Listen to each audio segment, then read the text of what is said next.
안녕하십니까? 예, 우리 옆 사람과 이렇게 인사하면 좋겠습니다. 하나님 우리에게 승리를 주십니다. 예, 믿으십니까? 예, 예, 하나님 안에서 우리 항상 승리하는 줄 믿습니다. 예, 아멘. 우리 바울 교회를 통해서 지난 며칠간 M국 선교를 잘 다녀올 수 있도록 인도해 주신 하나님께 감사 찬양을 올려드립니다. 네, 아멘.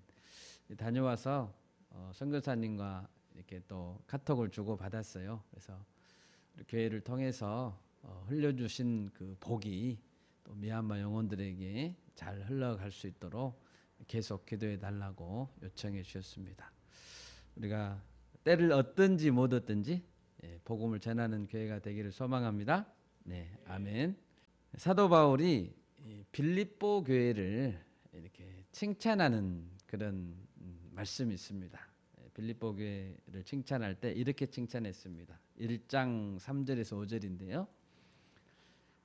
내가 너희를 생각할 때마다 나의 하나님께 감사하며, 빌립보 교회 성도들에게 이렇게 편지를 쓰는 거예요.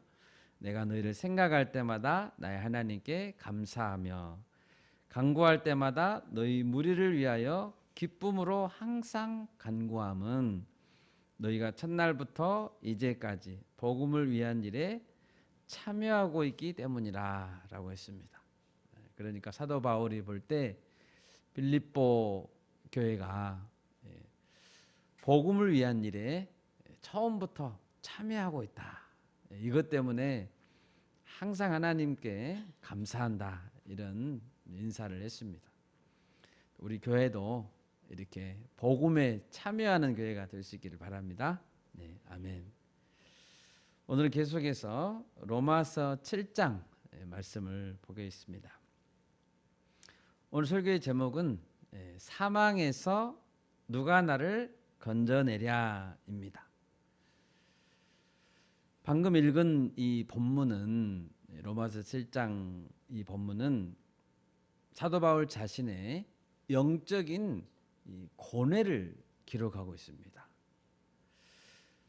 특히 24절은 바울 안에 내적 갈등을 잘 표현해주고 있는데요. 오호라, 나는 곤고한 사람이로다. 이 사망의 몸에서 누가 나를 건져내랴 하면서 이렇게 부르짖고 있는 모습을 볼 수 있습니다. 여기서 곤고한 사람이로다 할 때 이 곤고한 사람이라는 것은 비참하다는 뜻입니다. 나는 참으로 비참한 사람이다. 초라하고 불쌍한 사람이다 라고 고백하고 있는 것입니다. 여러분, 사도 바울이 이런 고백을 지금 하고 있어요. 여러분, 사도 바울이 어떤 자입니까? 왜 바울은 자신을 오호라, 나는 비참한 사람입니다 라고 외치고 있을까요? 사도 바울은 지금 이 로마서를 기록할 때는 3차 전도 여행 중에 기록했다고 했습니다. 1차, 2차, 3차. 그러니까 3차까지 전도 여행을 하고 있다는 것은 그의 선교 사역이 어느 정도 마무리 단계라는 것을 의미하죠. 또 로마서를 기록하고 있는데요. 이 로마서는 신앙의 체계에 있어서 그 교리를 체계적으로 세우는 책 아닙니까? 그러니까 사도 바울은 이 시점에서 굉장히 완숙한 신앙을 가지고 있다라고 볼 수 있습니다. 그럼에도 불구하고 그는 자신을 향해서 오라, 나는 비참한 사람입니다 라고 쓰고 있다는 거예요. 얼마나 놀랍습니까? 당황스럽기까지 합니다. 오늘 말씀을 보면서 왜 바울은 이런 생각을 하게 되는가? 그리고 그 생각의 결말은 무엇인가 살펴보고 은혜를 나누고자 합니다. 첫째, 오늘 바울의 이야기를 들어보면 우리는 모두 육신에 속한 자라는 것을 알 수 있습니다. 사도 바울은 율법을 지킴으로써 구원을 얻고자 하는 자들에게 계속해서 율법은 우리를 구원시킬 수 없다라고 말해왔죠. 율법을 의지하고 자랑하지만 율법 안에 머물러 있으면 안 되고 율법이 가리키고 있는 은혜로 나아가야 된다라고 계속 말해왔습니다. 13절을 보십시오. 그런즉 선한 것이 내게 사망이 되었느냐? 그럴 수 없느니라. 율법은 죄를 죄로 확실하게 드러내 줍니다. 죄를 죄로 확실하게 드러내 주는 것이 율법입니다. 예를 들어 살인하지 말라라는 제6계명은 살인을 확실하게 죄로 규정해 주죠. 선한 그것으로 말미암아 나를 죽게 만들었으니, 율법은 죄인을 죄인으로 확실하게 규정해서 그를 죽게 만든다는 것입니다. 그러면 율법이 죄를 죄로 규명해서 죄인을 죽게 만들었다면 여러분, 율법이 나쁩니까? 율법이 우리를 죽였으니까 율법이 나쁜가요? 율법은 나쁘지 않습니다. 앞절인 7장 12절에 보면 율법은 거룩하고 의롭고 선한 것이라고 했습니다. 율법은 선한 것입니다. 나쁜 것이 아닙니다. 그러면 무엇이 나쁩니까? 우리를 죽게 만드는 무엇이 나쁜가요? 14절을 보십시오. 우리가 율법은 신령한 줄 알거니와 나는 육신에 속하여 죄 아래에 팔렸도다. 이 말씀 보시면 율법은 신령한 줄 알거니와 라고 했습니다. 율법이 신령하다라는 것은 율법이 하나님께로부터 온 것이라는 뜻입니다. 율법은 영적인 것입니다. 율법은 사람이 고안해낸 것이 아니죠. 모세가 모세오경을 만든 건 아니죠. 하나님이 직접 만들어서 준 것입니다. 그러니까 율법은 신령한 것이고 그 출처는 하나님입니다. 문제가 되는 것은 죄를 지적하는 율법이 아니라 육신에 속해 있는 내가 문제라는 것입니다. 죄 아래에 팔린 내가 문제입니다. 내가. 우리는 이 점을 잊어서는 안 됩니다. 이 땅에 살고 있는 우리들, 우리 그리스도인들은 여전히 육신을 입고 있는 자들입니다. 옆에 사람 보시면 육신을 입고 있죠? 그리스도인인데 육신을 입고 있어요. 예수님을 그리스도로 주님으로 고백하고 구원받은 자녀들이지만 여전히 이 땅에 발을 붙이고 사는 육적인 존재라는 뜻입니다. 여러분, 예수님을 주님으로 다들 고백하십니까? 아멘. 예수님이 구원자이시죠? 아멘. 우리는 믿음으로 구원받은 자들입니까? 우리는 믿음으로 구원받은 자들입니까? 아멘. 왜 이렇게 확신이 없어요? 우리는 믿음으로 구원받았죠? 아멘. 약속했잖아요. 사망에서 생명으로 옮겼느니라. 구원받았습니다. 그러면 우리는 죽지 않습니까? 우리는 안 죽나요? 구원받았으니까? 우리는 죽습니다. 우리는 여전히 죽음을 맛보아야만 하는 존재라는 것입니다. 왜요? 우리는 육체를 가지고 있기 때문입니다. 죽어서 썩고 흙으로 돌아가게 될 육체를 가진 존재입니다. 이것이 우리가 가진 현실입니다. 그렇기 때문에 바울에게 고뇌가 생기게 되는 것입니다. 육체를 가지고 있어요. 오늘 본문에서 두 번째로 알 수 있는 것은 선을 행하기 원하지만 악이 함께 있다는 사실입니다. 원하는 것이 있고 행하는 것이 있다는 거죠. 원하는 것과 행하는 것이 다르다는 것입니다. 15절을 보십시오. 내가 행하는 것을 내가 알지 못하노니 곧 내가 원하는 것은 행하지 아니하고 도리어 미워하는 것을 행함이라. 세번역 성경은 이렇게 번역했습니다. 나는 내가 하는 일을 도무지 알 수가 없습니다. 내가 해야겠다고 생각하는 일은 하지 않고 도리어 해서는 안 되겠다고 생각하는 일을 하고 있으니 말입니다. 라고 번역했습니다. 여러분, 우리 그럴 때가 너무 많죠. 내가 원하는 것은 막상 행하지 않아요. 그리고 내가 미워하는 것을 하고 있어요. 자기가 하지 말아야 된다는 것을 알고 있지만 하고 있다는 거예요. 여러분, 얼마나 당황스럽습니까? 바울과 같은 위대한 사도가 지금 이런 고백을 하고 있는 거예요.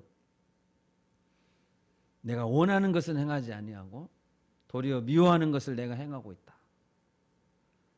내가 행하는 것을 내가 알지 못한다? 여러분, 자기가 행해놓고 자기가 알지 못해요? 그럼 우리가 그런 일을 매일매일 당하고 있다는 거예요. 내가 원하는 것은 행하지 아니하고 미워하는 것을 행한다? 어떻게 그럴 수 있나요? 그럴 수 있다는 거예요. 먼저 바울은 우리 안에 죄가 살아있다는 것을 깨달았습니다. 죄가. 17절입니다. 이제는 그것을 행하는 자가 내가 아니요 내 속에 거하는 죄니라. 내가 원하는 것을 행하지 않고 미워하는 것을 행하고 있다면 그것은 분명히 내 안에 내가 있고 동시에 내 속에 거하는 죄도 있다는 것을 의미한다는 것입니다. 나도 있고 또 내 안에 죄도 있어요. 여러분, 로마서 6장 4절 한번 읽어볼까요? 로마서 6장 4절. 로마서 6장 4절 한번 읽어보겠습니다. 그러므로 우리가 그의 죽으심과 합하여 세례를 받음으로 그와 함께 장사되었나니 이는 아버지의 영광으로 말미암아 그리스도를 죽은 자 가운데서 살리심과 같이 우리로 또한 새 생명 가운데서 행하게 하려 함이라. 11절도 읽어볼까요? 로마서 6장 11절입니다. 이와 같이 너희도 너희 자신을 죄에 대하여는 죽은 자요 그리스도 예수 안에서 하나님께 대하여는 살아있는 자로 여길지어다 라고 했습니다. 우리는 예수님의 죽으심과 합하여 세례를 받고 그와 함께 장사되었습니다. 이제는 우리 자신을 죄에 대하여는 죽은 자로 여겨야 한다 라고 말하고 있습니다. 죄에 대하여 나 자신을 죽은 자로 여겨야 한다. 여겨야 한다는 것은 무엇입니까? 우리 신부는 하나님께서 우리를 의롭다 칭하여 주심으로 우리 신분은 바뀌었죠. 하나님의 자녀로. 이제 성도로서의 변화된 삶이 시작되었습니다. 그런데 우리는 아직 성장의 과정을 겪고 있는 자들이고 육체를 입고 있는 연약한 자들이라는 것입니다. 자신을 죄에 대하여는 죽은 자로 여겨야 한다라는 것은 아직 살아있지만 죽은 자로 여겨라는 거죠. 이 말씀 자체가 우리 안에 갈등을 예고하고 있는 것입니다. 성도는 믿기 시작하는 순간부터 뭐가 시작돼요? 갈등이 시작된다는 거예요. 우리는 우리 안에 죄가 여전히 살아있다는 것을 잊어서는 안 됩니다. 본문 21절입니다. 7장 21절입니다. 그러므로 내가 한 법을 깨달았노니 곧 선을 행하기 원하는 나에게 악이 함께 있는 것이로다라고 했습니다. 나에게 악이 함께 있나요? 있지 않나요? 있다는 거예요. 선을 행하기 원하지만 내 안에 악이 함께 있다는 거예요. 우리는 그것을 인정해야 돼요. 그걸 알아야 돼요. 여러분 창세기 4장에 보면 하나님은 형 가인의 제사는 받지 않았죠. 그리고 아우 아벨의 제사는 받으셨습니다. 이때 가인의 마음은 어땠습니까? 분노가 생겼고 안색이 변했다고 했습니다. 그러자 하나님은 가인에게 한 가지 방향을 주셨습니다. 우리 창세기 4장 7절 한번 찾아보겠습니다. 창세기 4장 7절입니다. 네가 선을 행하면 어찌 낯을 들지 못하겠느냐. 선을 행하지 아니하면 죄가 문에 엎드려 있느니라. 죄가 너를 원하나 너는 죄를 다스릴지니라. 아멘. 이 말씀을 보시면 죄는 어디에 있어요? 문에 있다는 거예요. 죄는 집 앞에 문이 얼마나 우리 가깝습니까? 항상 우리 가까이에 있다는 거예요. 죄는. 죄가 엎드려 있느니라 라고 지금 4장 7절에서 말했는데요. 이 죄가 엎드려 있느니라 라는 표현은 마치 사자나 표범 같은 맹수가 먹잇감을 덮치기 전에 몸을 웅크리고 숨을 죽이고 있는 이것을 묘사합니다. 죄가 엎드려 있느니라. 죄는 문만 열어주면 잽싸게 달려 들어와서 우리를 덮치려고 기회를 노리고 있다는 거예요. 여러분, 우리 이것을 잊으면 안 됩니다. 하나님이 분명히 말씀하셨잖아요. 죄가 문 앞에 엎드려 있느니라 가인아. 그러니까 너는 죄를 다스려야 된다. 죄는 너를 원한다. 잡아먹으려고 원한다는 거예요. 기회를 엿보고 있습니다. 우리가 틈만 주면 죄는 언제든지 우리에게 달려듭니다. 이것을 한시도 잊으면 안 됩니다. 그런데 결국 가인은 어떻게 행동했나요? 죄에게 문을 열어줬습니다.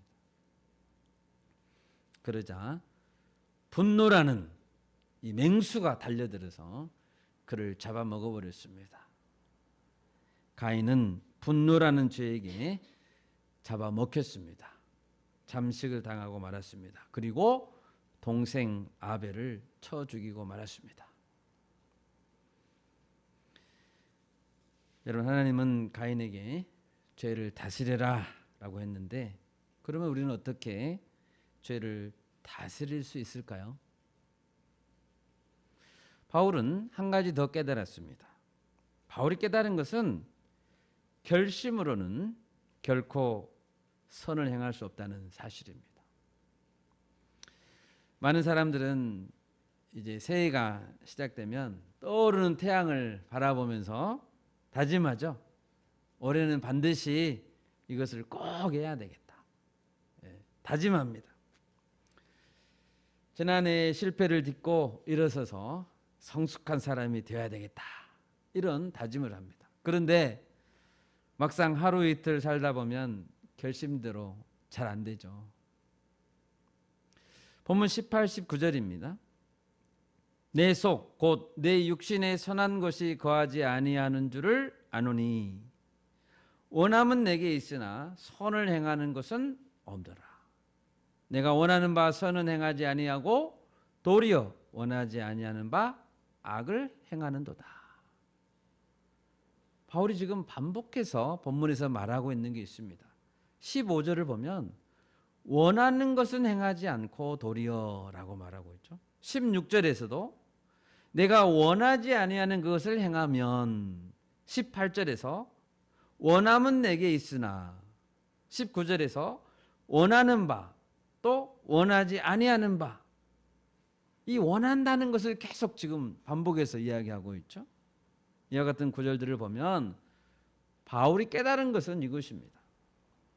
우리가 원하는 것이 있다고 하더라도 그것을 자신의 뜻대로 행할 수 없다는 것입니다.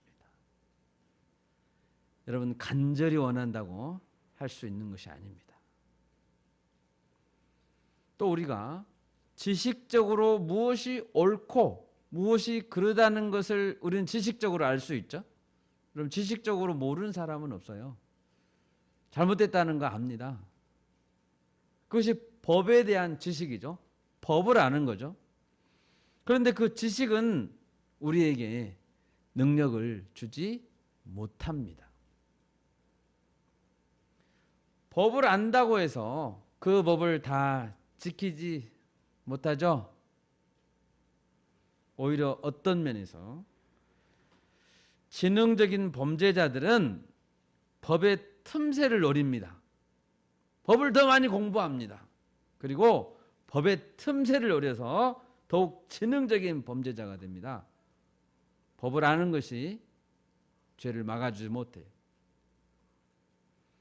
죄의 본성을 다스리지 못한다면, 우리 안에 있는 죄를 다스리지 못한다면 지식은 오히려 더 악랄한 범죄자를 만드는 것입니다. 그러니까 지식은 우리에게 능력을 주지 못합니다.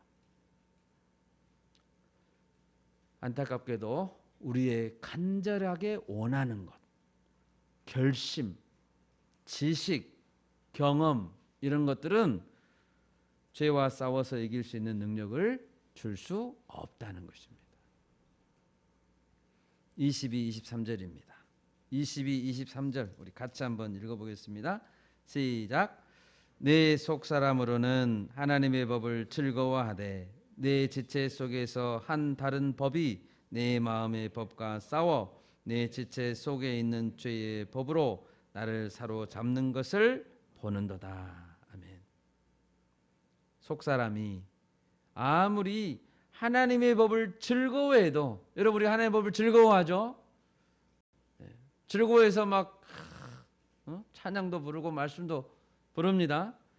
속사람이 아무리 하나님의 법을 즐거워해도 죄의 법이 나를 사로잡아 버리면 당할 도리가 없게 된다는 것입니다.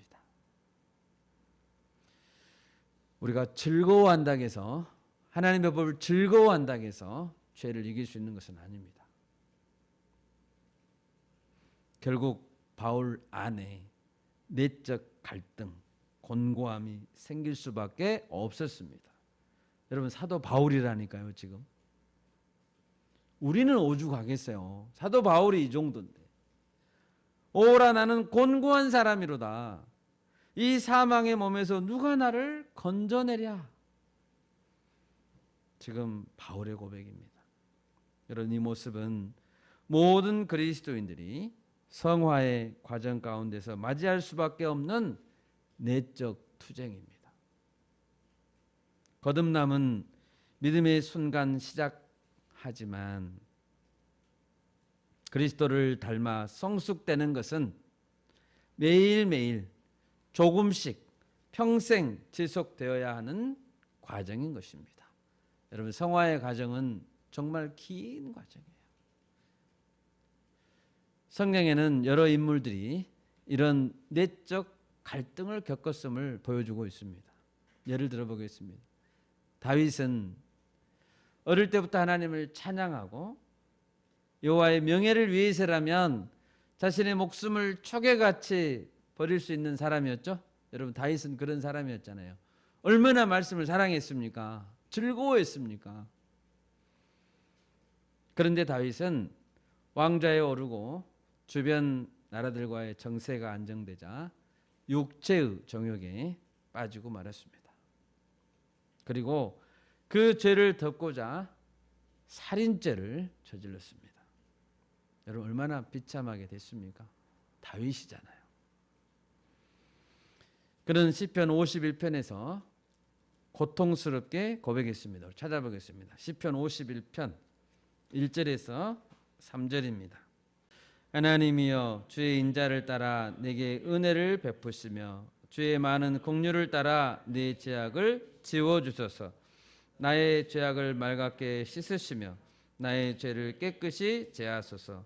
무릇 나는 내 죄가를 아오니 내 죄가 항상 내 앞에 있나이다 라고 했습니다. 내 죄가 항상 내 앞에 있다고요.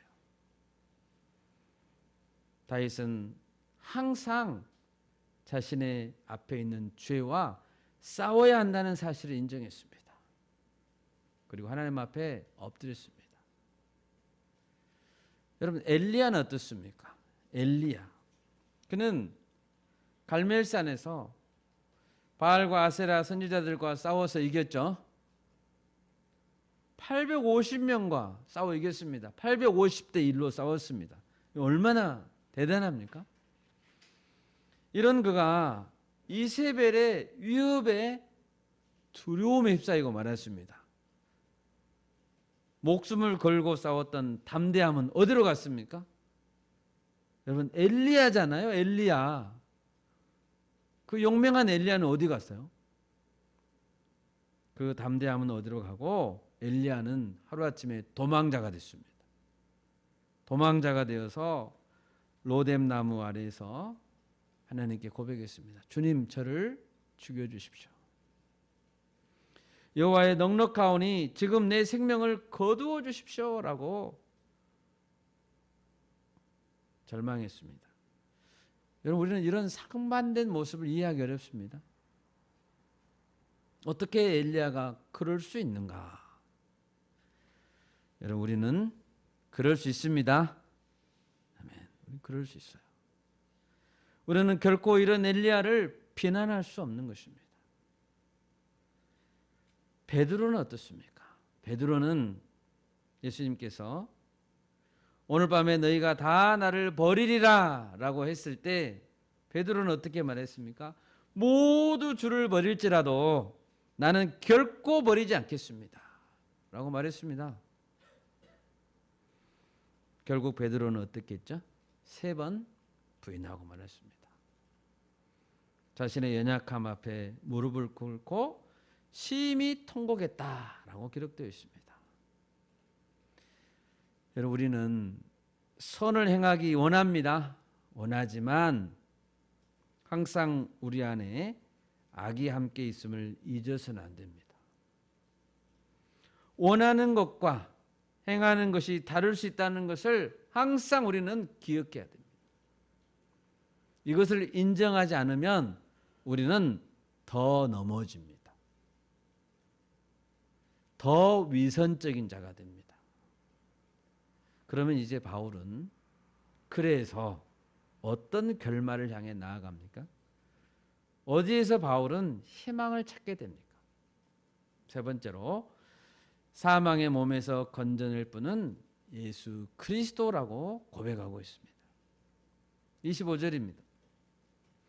우리 주 예수 그리스도로 말미암아 하나님께 감사하리로다. 지금 오라 나는 곤고한 사람이로다 라고 24절에서 이야기했죠.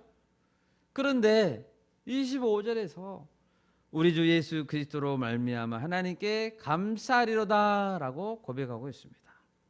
그런즉 내 자신이 마음으로는 하나님의 법을, 육신으로는 죄의 법을 섬기노라.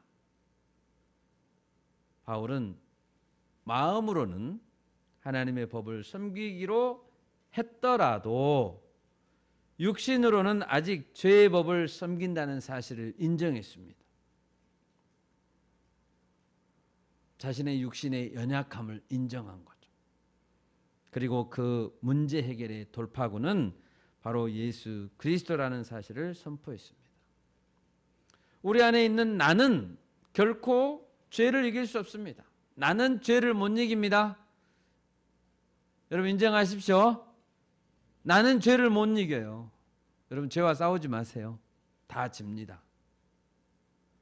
내 육신이 죄의 법을 섬기고 있기 때문에, 내 육신이 죄 아래에 갇혀 있기 때문에, 아직 우리는 육신을 입고 있기 때문에 나의 의지, 나의 노력, 나의 지식으로는 안 된다니까요. 그렇다면 어떻게, 누가 그 죄를 이길 수 있습니까? 내 안에 예수님이 들어오실 때 예수님이 그 죄를 이길 수 있다는 것입니다. 할렐루야. 아멘. 내 안에 예수님이 없다면 우리는 죄를 이길 수 없어요. 죄의 권세는 결코 예수님을 이길 수 없습니다. 여러분, 죄는 예수님을 이길 수 없습니다. 아멘. 사탄이 이기려면 상대방이 죄가 있어야 돼요.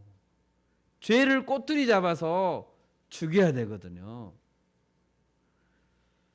사탄이 뭔가 꼬투리를 잡아 이기고자 해도 예수님 안에는 죄의 권세에 굴복할 만한 죄가 없습니다. 예수님은 요한복음 8장 34절에서 말씀했습니다. 진실로 진실로 너희에게 이르노니 죄를 범하는 자마다 죄의 종이라 라고 했습니다. 여러분, 죄를 범하면 죄의 종이 됩니다. 예수님은 죄를 범했어요? 안 범했어요? 안 범했어요. 예수님은 죄의 종이 아니신 거예요. 그러니까 죄의 권세는 결코 예수님을 이길 수가 없는 거예요. 예수님은 죄를 범하지 않으셨습니다. 히브리서 4장 15절입니다. 우리에게 있는 대제사장은 예수님을 가리킵니다. 우리의 연약함을 동정하지 못하실 리가 아니요 모든 일에 우리와 똑같이 시험을 받으신 이로되 죄는 없으시니라. 아멘. 예수님은 죄가 없습니다. 그러므로 결코 사탄에게 굴복당하지 않는다는 거예요. 예수님은 죄가 없으시니 십자가에서 죽으실 이유도 없었죠. 예수님은 죽으실 이유가 없습니다. 죄가 없기 때문에 죽으실 이유가 없습니다. 그러나 예수님이 친히 죽으신 것은 우리 때문이에요. 의인으로서 불의한 자를 대신하려는 것이었습니다. 그리고 그 불의한 자들이 다시 살게 하려는 목적이었습니다. 예수님의 죽으심은 죄가 더 이상 믿는 자들을 정죄할 수 없게 했습니다. 정죄를 이미 받아버렸기 때문입니다. 십자가에서. 죄의 권세를 무력화시키는 효력이 있게 된 것입니다. 또한 예수님은 부활하심으로 친히 사망 권세를 이기셨습니다. 부활하셨죠? 십자가에서 죽으셨고 또 부활하셨습니다. 로마서 6장 9절입니다. 로마서 6장 9절 한번 읽어보겠습니다. 로마서 6장 9절 같이 읽습니다. 이는 그리스도께서 죽은 자 가운데서 살아나셨음에 다시 죽지 아니하시고 사망이 다시 그를 주장하지 못할 줄을 알미로라. 아멘. 예수님은 죽은 자 가운데서 부활하셨습니다. 그리고 다시는 죽으실 일이 없습니다. 그러므로 사망이 다시는 예수님을 주장하지 못합니다. 이제 예수 그리스도를 믿는 자는 우리를 위해 죽으시고 부활하신 예수님 안에서 죄의 지배 아래에서 완전히 벗어날 수 있는 것입니다. 오직 우리는 예수님 안에서 예수님과 연합할 때만 죄와서 이길 수 있습니다. 아멘. 나는 죄를 이길 수 없어요. 우리는 예수님과 연합해야 되는 거예요. 그래야 죄를 이길 수 있어요. 그 외의 방법은 어떤 방법도 죄를 이길 수 없습니다. 다윗은 회개한 이후에 범죄하고 나서 이제 회개했죠. 회개한 이후에 놀라운 사실을 발견했습니다. 자신은 죄를 이길 수 없다. 그렇지만 하나님은 가능하다라는 것을 발견했습니다. 그는 시편 51편 10절에서 하나님께 간구했습니다. 시편 51편 10절 제가 읽겠습니다. 하나님이여 내 속에 정한 마음을 창조하시고 내 안에 정직한 영을 새롭게 하옵소서. 깨끗한 마음, 내 안에 깨끗한 마음은 나의 노력으로 만들 수 있습니까? 만들 수 없다는 거예요. 내 안에 깨끗한 마음은 절대로 나의 노력으로 만들어지지 않습니다. 죽었다 깨나도 안 돼요. 오직 하나님께서 창조해 주셔야 합니다. 그래서 이렇게 말했어요. 하나님이여 내 속에 정한 마음을 창조하시고 내 안에 정직한 영을 새롭게 하옵소서. 하나님이 새롭게 만들어 주셔야 가능합니다. 아멘. 하나님이 새로운 마음을 창조해 줘. 여러분, 창조가 뭡니까? 없는 데서 만들어내는 거죠. 창조주 예수님. 여러분, 예수님 창조주시죠? 창조주 예수님이 내 안에 들어올 때야만, 예수님이 정한 마음을 창조해 주셔야만 내 안에 정한 마음이 생긴다는 거예요. 다윗은 그것을 깨달았어요. 베드로 사도도 3번이나 부인하고 넘어졌던 베드로 사도도 자신의 입만으로는 예수님을 부인할 수밖에 없었구나, 이것을 깨달았습니다. 그리고 오직 은혜를 붙들 때 승리할 수 있다는 사실을 깨달았습니다. 그리고 초대교회 성도들에게 여러분은 내적 투쟁을 열심히 해야 됩니다 라고 권면했습니다. 베드로전서 2장 11절 찾아보겠습니다. 베드로전서 2장 11절, 베드로전서 2장 11절 같이 읽습니다. 사랑하는 자들아, 거류민과 나그네 같은 너희를 권하노니 영혼을 거슬러 싸우는 육체의 정욕을 제어하라. 아까 하나님께서 가인에게 죄를 다스려라 하는 말씀과 일맥상통하죠. 너희를 권하노니 영혼을 거슬러 싸우는, 여러분, 우리 안에 죄가 있다는 것을 인정해야 됩니다. 그리고 우리는 계속 싸워야 합니다. 육체의 정욕을 제어해야 한다는 것이죠. 베드로전서 5장 7절도 읽어보겠습니다. 베드로전서 마지막 장이죠. 5장 7절 같이 읽겠습니다. 시작. 너희 염려를 다 주께 맡기라. 이는 그가 너희를 돌보심이라. 염려를 어떻게 하라고요? 주님께 맡기라고요? 우리는 염려를 해결할 수 있나요? 없어요. 나는 염려를 해결할 수 없기 때문에 주님께 맡겨야 되는 거예요. 아멘. 그러면 그가 너희를 돌보실 것이다. 내 안에 있는 예수님께 맡겨야 되는 거예요. 우리는 절대로 염려와 싸워 이길 수 없어요. 베드로전서 5장 12절도 읽겠습니다. 5장 12절 시작. 내가 신실한 형제로 아는 실로아노로 말미암아 너희에게 간단히 써서 권하고 이것이 하나님의 참된 은혜임을 증언하노니 너희는 이 은혜에 굳게 서라. 아멘. 우리는 어디에 서야 됩니까? 은혜에 굳게 서야 되는 거예요. 은혜. 예수님이 주시는 은혜. 예수 그리스도의 은혜를 붙들어야 된다는 거예요. 말씀을 맺겠습니다. 오늘 말씀에서 사도 바울은 오라 나는 곤고한 사람이로다. 이 사망의 몸에서 누가 나를 건져내랴. 우리가 육신을 가진 존재들이고 그 육신은 죄의 법 아래에 있다는 사실을 인정해야 됩니다. 육신은 연약하죠. 이것을 인정하지 않으면 내 힘으로 죄와 싸우게 됩니다. 내 힘으로. 그러다가 자꾸 넘어지고 또 죄를 짓고 자신을 죄에게 내어주게 되는 것입니다. 바울은 지식이 탁월한 사람입니다. 바울에게 지식이 부족합니까? 아니에요. 지식이 탁월했어요. 바울에게 의지가 약했습니까? 아닙니다. 결심도 강한 의지력의 사람이 바울이었습니다. 그런데 자신의 원함도 지식도 그것으로는 죄의 법을 이길 수 없었습니다. 오직 예수 그리스도를 붙들었습니다. 바울은 자신의 내적 갈등을 하나님 앞에서 정직하게 고백했습니다. 그리고 겸손하게 예수님을 붙들었습니다. 이 시간 우리 모두도 바울처럼 또 다윗처럼, 다윗이 그렇게 기도했죠. 내 속에 정한 마음을 창조해 주십시오. 저는 안 됩니다. 도와주십시오. 이렇게 기도할 수 있기를 바랍니다. 우리가 이 은혜를 붙들고 승리하는 우리 모두가 될 수 있기를 바랍니다. 아멘. 제가 기도하겠습니다.